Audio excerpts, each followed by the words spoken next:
మీకు ఏదన్నా ఆధారం పబ్లిక్ గా బాబు గారు లేకపోతే ఇక్కడ ఎంపీలుగా నేను లేకపోతే అనకాపల్లి ఎంపీ రమేష్ గారు లేకపోతే ఇక్కడ ఎమ్మెల్యేలు పల్లా శ్రీనివాస్ గారు పంచకల్ రమేష్ గారు ఏదైనా వచ్చి ఇప్పుడు ఎక్కడ అన్నారా? ఏ ఆధారం లేకుండా ఇంగ్లీష్ మీడియా అట్లా రావడం అనేది చాలా ఇర్రెస్పాన్సిబుల్ గా భావిస్తున్నాను. ఎందుకంటే ఇది చాలా మంది జీవితాలకి ముడిపడిన సమస్య. అంత ఈజీగా లైట్ గా వాళ్ళు రాయడం అనేది కరెక్ట్ కాదు. సో దాని మీద చర్యలు కూడా మేము తీసుకుంటాం. ఎందుకంటే మిస్ఇన్ఫర్మేషన్ స్ప్రెడ్ చేయడం అది కూడా మనందరికి కోరేది ఏంటి? స్టీల్ ప్లాంట్ కాపాడుకోవాలి, ఇక్కడున్న కార్మికులకి నిర్వాసితులకి అందరికీ జస్టిస్ జరగాలని మేము అనుకుంటుంటే దీన్ని ఎట్లా డీవియేట్ చేయాలి, ఎట్లా పొలిటికల్ గా పాయింట్స్ కొట్టాలి. వాళ్ళు పవర్ లో ఉన్నప్పుడు 5 ఏళ్ళు చేయలేకపోయారు, ప్రతిపక్షంలో ఉన్నప్పుడన్నా మా పని మమ్మల్ని చేయనివ్వచ్చు కదా. ఇవాళ బాగా రివ్యూ చేసామండి.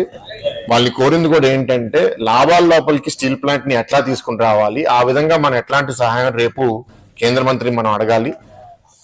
ఏదైతే సపోర్ట్ వాళ్ళు చేయగలిగితే మనకి వేరే వేరే సోర్సెస్, ఇందాక పల్లా గారు కూడా చెప్పారు, ఆ సోర్సెస్ నుంచి ఫండ్స్ అన్ని మనం తీసుకొచ్చి ప్రొడక్షన్ కెపాసిటీ పెంచుకోగలగాలి. ఇప్పుడు ఇంచుమించు హాఫ్ ప్రొడక్షన్ కెపాసిటీలోనే ఉన్నాము. ఫుల్ కెపాసిటీకి వెళ్తేనే మనకి మంచి లాభాలు వస్తాయి, మనం ఈ అప్పు కూడా తీర్చుకోగలుగుతాము. అండ్ ఆ ప్రైవేటైజేషన్ డిస్కషనే ఆగిపోతుంది. అప్పుడు ఇక్కడ అన్ని సమస్యలు, జీతాల సమస్యలు అవనివ్వండి లేకపోతే నిర్వాసితుల సమస్యలు అన్ని మనం పరిష్కరించగలుగుతాం. కానీ దీనికి చాలా కమిట్మెంట్ కేంద్ర ప్రభుత్వం నుంచి కావాలి. కాబట్టి రేపు మీటింగ్ లో చాలా స్పష్టంగా కేంద్ర మంత్రికి కూడా ప్రెజెంట్ చేయాలని వాళ్ళ టీంతో కూడా మాట్లాడడం జరిగింది. మనం రేపు ఈ సహాయం కేంద్ర ప్రభుత్వం ఇచ్చిన తర్వాత ఎట్లాంటి లాభాలు రాబోతున్నాయి, అప్పట్లా ఇవ్వబోతున్నాం అనే నమ్మకం మనం సృష్టించగలిగితే ఇంకా మనకి తొందరగా సహాయం వస్తుందని నేనైతే నమ్ముతున్నాను. టీం కూడా మీ అందరికీ చెప్తున్నాను, చాలా మంది అపోహలు కూడా సృష్టిస్తున్నారు, ఇక్కడ పనిచేయరని లేకపోతే ఇక్కడ టెక్నికల్ నాలెడ్జ్ లేదని. అది మాత్రం మీటింగ్ లో నాకు అర్థమైంది ఏంటంటే అక్కడ ఉన్న కొందరు హెచ్ఓడీస్ కూడా చాలా కమిటెడ్ గా ఉన్నారు. అండ్ ఈ ప్లాంట్ లో వర్కర్స్ కూడా చాలా బాగా పనిచేస్తున్నారని ఒక బయట నుంచి వచ్చిన ఆఫీసర్ కూడా చెప్పారంటే నాకు చాలా సంతోషంగా ఉంది.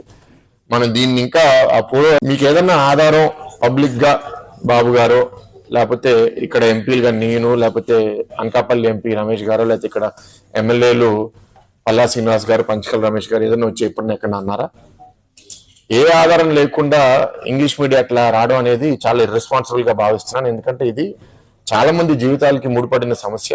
అంత ఈజీగా లైట్ గా వాళ్ళు రాయడం అనేది కరెక్ట్ కాదు. సో దాని మీద చర్యలు కూడా మేము తీసుకుంటాం. ఎందుకంటే మిస్ఇన్ఫర్మేషన్ స్ప్రెడ్ చేయడం అది కూడా మనందరికి కోరేది ఏంటి? స్టీల్ ప్లాంట్ కాపాడుకోవాలి, ఇక్కడున్న కార్మికులకి నిర్వాసితులకి అందరికీ జస్టిస్ జరగాలని మేము అనుకుంటుంటే దీన్ని ఎట్లా డీవియేట్ చేయాలి, ఎట్లా పొలిటికల్ గా పాయింట్స్ కొట్టాలి.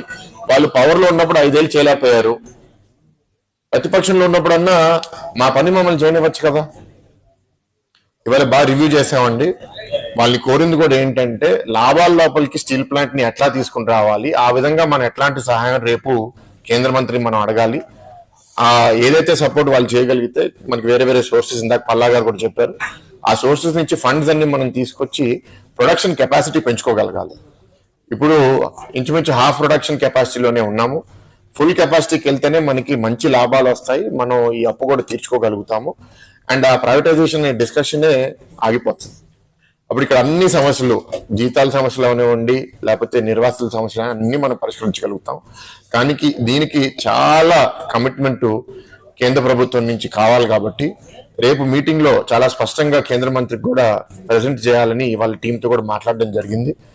మనం రేపు ఈ సహాయం కేంద్ర ప్రభుత్వం ఇచ్చిన తర్వాత ఎట్లాంటి లాభాలు రాబోతున్నాయి, అప్పట్లా ఇవ్వబోతున్నాం అనే నమ్మకం మనం సృష్టించగలిగితే ఇంకా మనకి తొందరగా సహాయం వస్తుందని నేనైతే నమ్ముతున్నాను. టీం కూడా మీ అందరికీ చెప్తున్నాను, చాలా మంది అపోహలు కూడా సృష్టిస్తున్నారు, ఇక్కడ పనిచేయరని లేకపోతే ఇక్కడ టెక్నికల్ నాలెడ్జ్ లేదని. అది మాత్రం మీటింగ్ లో నాకు అర్థమైంది ఏంటంటే అక్కడ ఉన్న కొందరు హెచ్ఓడీస్ కూడా చాలా కమిటెడ్ గా ఉన్నారు. అండ్ ఈ ప్లాంట్ లో వర్కర్స్ కూడా చాలా బాగా పనిచేస్తున్నారని ఒక బయట నుంచి వచ్చిన ఆఫీసర్ కూడా చెప్పారంటే నాకు చాలా సంతోషంగా ఉంది. మనం దీన్ని ఇంకా